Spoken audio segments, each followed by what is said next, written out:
Hey warriors! Rome, 170 AD. Marcus Aurelius sits in a war tent on the Danube frontier. Rain is hammering the canvas above his head. Somewhere past the tree line, tribes he cannot see are moving in the dark, and every soldier in that camp knows morning might bring an attack.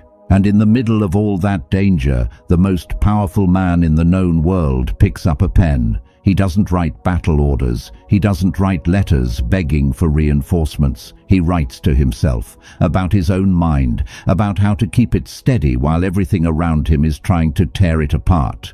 That journal survived. We call it Meditations now. And the fact that we're still reading it 2,000 years later tells you something important. The battle for your mind has always mattered more than the battle around it. You don't have tribes camped outside your tent. You have something quieter and in some ways more dangerous. You have a phone that buzzes 40 times a day. You have 17 tabs open, each one begging to be the next thing you look at. You have an algorithm on the other end of every app, built by rooms full of engineers whose entire job is to take your focus away from you and never give it back. Most people are losing this war, and they don't even know they're fighting it. The Stoics understood something that we have almost completely forgotten in the modern world. Your attention is the most valuable thing you will ever own. Not your money, not your time even. Your attention, because wherever your attention goes, your energy follows it. And wherever your energy goes, your life follows right behind it. You do not drift into a wasted life by accident. You get there one stolen minute at a time. Think about the last time you actually finished something that mattered, not scrolled through it, not skimmed it while 3 other tabs sat open in the background, waiting their turn. Actually, sat with one task, start to finish, with nothing pulling at the edges of your mind. If you're struggling to remember, you're not alone and you're not broken. You've just been trained, slowly and without your consent, by a world that profits every single time your focus breaks. That's the part almost nobody says out loud. Losing your focus isn't a personal failure. It's the intended outcome of billions of dollars spent by companies whose entire business model depends on your mind never settling anywhere for very long. Every ping, every red notification bubble, every autoplay countdown was tested, refined, and shipped by people who studied exactly how minds like yours work, and then built tools specifically designed to exploit it. But here's what those companies can never take from you, no matter how good their engineers get. They can build the temptation. They cannot make you pick up the phone. That choice, in the 60 seconds after the temptation appears, still belongs entirely to you. And the Stoics, 2,000 years before any of this technology existed, already understood exactly how to win that fight. Today, you're getting 10 rules, every one of them pulled from real Stoic thinking, translated into something you can actually use the next time your phone lights up on the desk in front of you. Stay with me through all 10, because the 7th rule is the one almost everyone gets backwards, and once you understand it, it will change the way you think about rest for the rest of your life. Let's begin. Rule 1. Guard the gate. Epictetus taught his students to picture the mind as a house with a single door. Every thought that wants in has to knock first. Every image, every piece of gossip, every headline, every notification, all of it stands outside that door, waiting to be let in. Most people don't guard that door. They leave it wide open, day and night, and they let anything walk through. Outrage from a stranger's opinion, comparison from someone else's highlight reel, noise that has nothing to do with the life they're actually trying to build. And then they wonder why the inside of their head feels like a house that's been ransacked. Here's what you have to understand about the modern version of this problem. Your phone is not a neutral object sitting quietly on your desk. Every app on that screen was built by teams of people whose entire salary depends on breaking through your gate. They are not interested in a few minutes of your time. They are interested in your attention because your attention is the product they sell to advertisers. You are not the customer, you are the inventory. And if you refuse to guard your own door, somebody else will happily walk through it and start rearranging the furniture of your mind without asking your permission. This is the first shift you have to make, and it has to happen before any of the other 9 rules will work. You have to start treating your attention the way you'd treat the front door of your actual home. You don't let strangers walk in and sit on your couch just because they knocked. You decide who gets in. You decide what deserves a seat at the table of your mind, and everything else stays outside, no matter how loud it knocks. This isn't about deleting every app or throwing your phone in a lake. It's about becoming the kind of person who pauses at the door and asks one honest question before letting anything through. Does this actually deserve a piece of my attention today? Most of the time, the answer is no. And once you start asking that question on purpose, you'll be shocked at how much of what used to control your day was never worth letting in. Comment, "I control my attention," below if you're ready to start guarding yours. Rule 2. The dichotomy of focus. Everything Epictetus taught can be traced back to one single dividing line. Some things in life are within your control, everything else is not. And the moment you pour your energy into the second category, you have already lost, because you're fighting a war you were never equipped to win. Now take that same dividing line and lay it directly over your focus. You cannot control whether a notification appears on your screen. You cannot control whether your coworker walks over and interrupts your train of thought right when you finally found it. You cannot control whether the news decides to explode with something new to be afraid of today. None of that belongs to you. None of it was ever yours to command. But here is what belongs to you completely. You control whether you pick the phone up. You control whether your thumb taps that notification open. You control what you do in the 60 seconds right after a distraction shows up, uninvited, at your door. Most people fight the wrong battle their entire lives. They try to build a world with 0 distractions in it, and that world does not exist and never will. You cannot delete the internet. You cannot make your co-workers disappear. You cannot force the world to go quiet just because you need to concentrate. That fight was lost before it started. The Stoic fights a smaller, sharper battle. Not the impossible war against every distraction that could ever exist, just the 60 seconds after one shows up. That's it. That's the entire battlefield, and it's the only one that was ever actually yours. Win those 60 seconds over and over all day long, and you will have more control over your focus than 90% of people walking around with a phone in their pocket. Stop trying to control the ocean. Start controlling the boat. Comment, "This is mine," if you're ready to fight the right battle starting today. Rule 3. The view from above. There's a mental exercise Marcus Aurelius returned to again and again all through his life, and he called it the view from above. He would imagine himself rising up out of his own body, higher and higher, until the palace he lived in became a speck, until Rome itself became a smudge on the curve of the earth, until his entire life, his worries, his arguments, the small irritations of his day, shrank down to something almost too small to see. He didn't do this to feel insignificant. He did it because it worked. It took whatever felt urgent in that moment and revealed how small it actually was, and it took whatever actually mattered and let it stand out clearly, without all the noise crowding around it. Try it right now, in this exact second. Something is probably tugging at the edge of your attention as you listen to this. A text you haven't answered.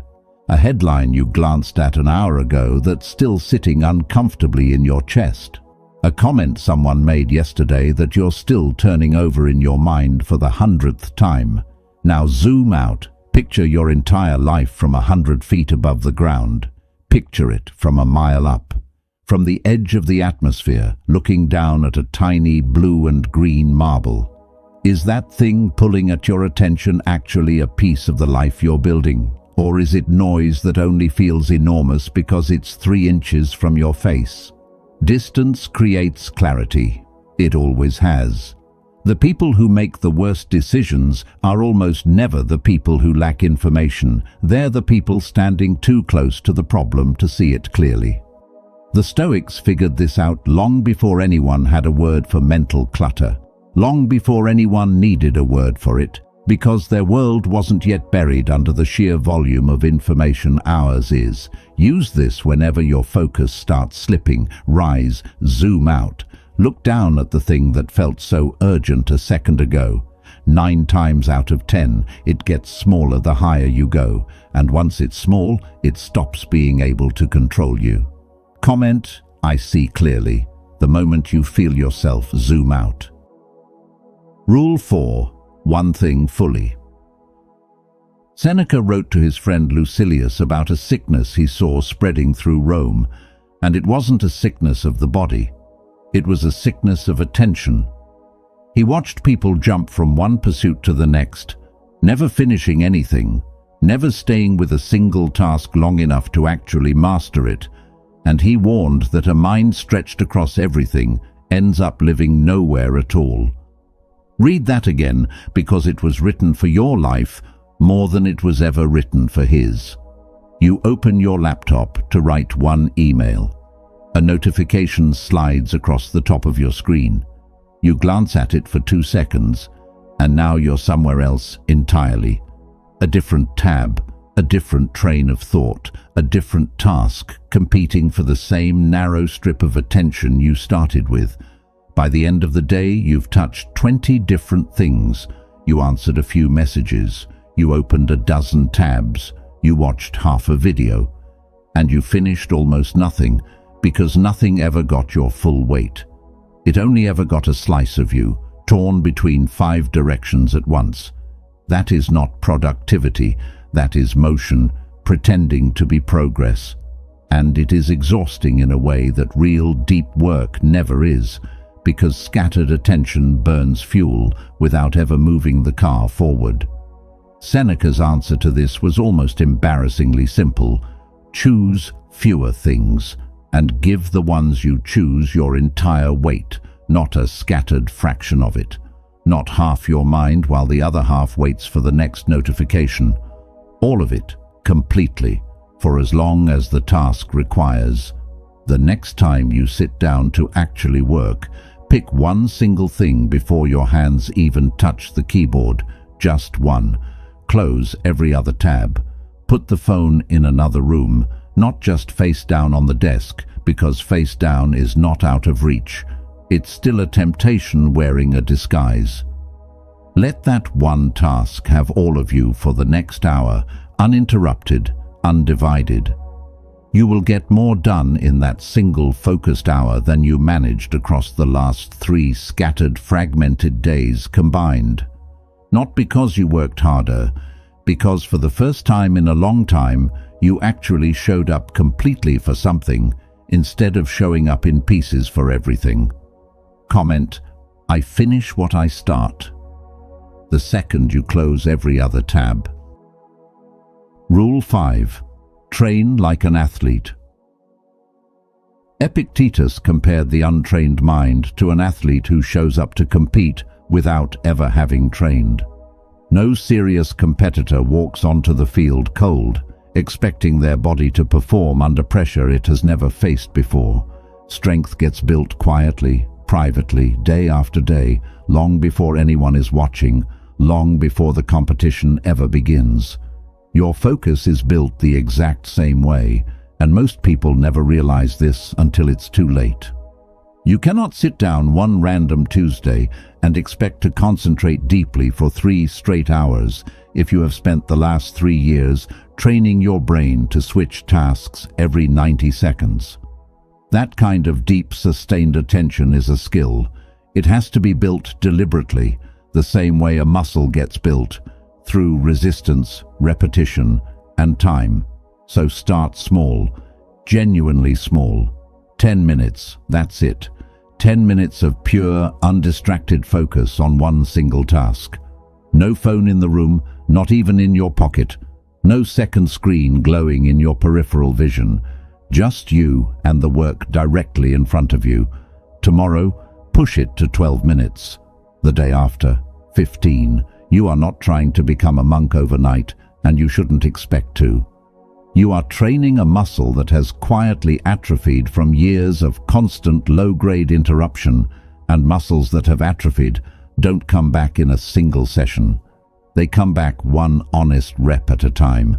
This is the part almost nobody wants to hear because it isn't glamorous and it doesn't happen overnight. Discipline is not a personality trait some people are lucky enough to be born with. It is not something you either have or you don't. It is something you build slowly, rep by rep, the same way you'd build strength in a gym, through consistency, not intensity, and definitely not through a single burst of motivation that fades by Thursday. Think about anyone you've ever admired for their focus, a writer who finishes books, an athlete who trains alone before sunrise, anyone who seems to move through the world without getting pulled apart by every small distraction that crosses their path. None of them started there. Every one of them had a first 10 minutes at some point when their mind wandered constantly and staying on task felt almost unbearable. The difference between them and everyone else isn't natural talent. It's that they kept showing up for the next 10 minutes anyway, long after it stopped feeling difficult and started feeling like nothing at all. Start your first rep today, not next Monday, not after this video ends and life gets in the way. Today. Comment, I build discipline daily, if today is the day your first rep happens. Rule 6. The obstacle is fuel. Marcus Aurelius wrote a line that has outlived empires. The impediment to action advances action. What stands in the way becomes the way. Sit with that for a second, because it applies directly to the war happening on your desk right now. Distraction itself is not your enemy. It never was. Your relationship to distraction is the actual enemy, and that relationship can be rebuilt piece by piece, starting the next time your phone buzzes. Every single time a notification pulls at your attention and you choose deliberately not to look, you have not lost anything in that moment. You have won. You are building the exact muscle you need for tomorrow, for next week, for the version of your life you're actually trying to construct. Every craving to check your phone that you notice, sit with, and let pass without acting on it is a rep. It is quietly making you stronger for the next craving that shows up an hour later. Stop waiting for distractions to disappear from your life, because they won't. The world is only going to get louder from here, not quieter. More apps. More notifications, more things engineered specifically to fracture your attention into smaller and smaller pieces. That trend is not reversing. Nobody is coming to save you from it. Your job was never to wait around for a distraction-free world that will never arrive. Your job is to become the kind of person that distraction can no longer move, no matter how loud it gets, no matter how many times it knocks on your door in a single hour. Every obstacle you face today is not something blocking your path. It is the exact material your discipline is built from. Take away the resistance, and you take away the reason your strength ever grows in the first place. Comment, nothing moves me, if you're ready to turn today's distractions into tomorrow's fuel. Rule 7. The most misunderstood rule. Stillness is not laziness. Here is where almost everyone gets it backwards, and if you only remember one rule from this entire video, let it be this one. Most people believe deep focus means constant motion, grinding every hour of the day, hustling from the second they wake up until the second they collapse into bed, filling every available minute with output because somewhere along the way, rest quietly became a synonym for laziness in the modern mind. Seneca said the exact opposite, and he said it clearly. A mind that never rests eventually loses the ability to focus on anything at all. He compared an overworked mind to a field that's farmed every single season without ever being allowed to lie fallow. For a while, that field still produces. It looks fine from a distance, but eventually the soil gives out completely, and nothing will grow there again until it's given the rest it was always owed. Deep focus requires deep rest. Not scrolling. Scrolling isn't rest, no matter how much it feels like it in the moment. Scrolling is just a quieter, more addictive form of noise, dressed up to look like a break. Real rest looks different. It looks like silence. It looks like staring at a wall with no goal attached to it. It looks like a walk with no phone in your pocket and no destination in mind. It looks like letting your mind be bored on purpose without immediately reaching for something to fill that boredom. The people who focus the deepest, who produce the kind of work that actually lasts, are almost never the people grinding every waking hour without pause. They are the people who protect their stillness with the exact same discipline they protect their work with. Because stillness isn't the absence of progress. Stillness is where the mind quietly repairs itself, where ideas connect that never would have connected in the middle of constant noise, where the soil gets its season to recover before the next planting. If you've spent years running yourself into the ground, believing exhaustion was the price you had to pay for focus, you've had the entire equation backwards. Rest was never the enemy of your focus. It was always the foundation underneath it. Notice how this rule quietly undoes the guilt so many people carry around rest in the first place. You don't need to earn stillness by exhausting yourself first. You don't need to justify a walk with no destination, or an evening with no screen in front of you, by pointing to everything you accomplished earlier in the day. The field doesn't need permission to lie fallow. It simply needs the season, and so does your mind. Give it that season on purpose, before burnout forces it on you anyway, and you'll find your focus waiting for you on the other side, sharper than it's been in years. Comment, I rest to rise. If this just changed the way you think about rest. Rule 8. Judge the thought, not the moment. Marcus Aurelius reminded himself almost daily in the pages of his own private journal that it is not events themselves that disturb us. It is our judgment about those events. Strip away the interpretation, and most things that feel urgent are revealed to have no actual power over you at all. Apply that directly to the buzz in your pocket. A notification, stripped down to what it actually is nothing more than a sound and a flash of light. That's it. It has zero inherent power over your mind. The disturbance only happens the instant your brain decides, often without your permission, that this particular sound means something urgent, something that can't wait, something that demands your attention right now. Practice catching that judgment before it hijacks your entire afternoon. The next time your phone buzzes, pause for 1 full second before you reach for it. Ask yourself honestly, is this actually urgent, or does it just feel urgent because it was specifically designed to feel that way? 9 times out of 10, whatever it is can wait an hour.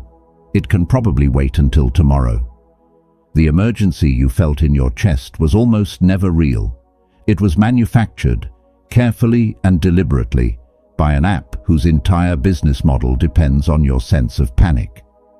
Once you see that clearly, once you actually catch the trick in real time instead of falling for it automatically, the buzzing loses its grip on you completely.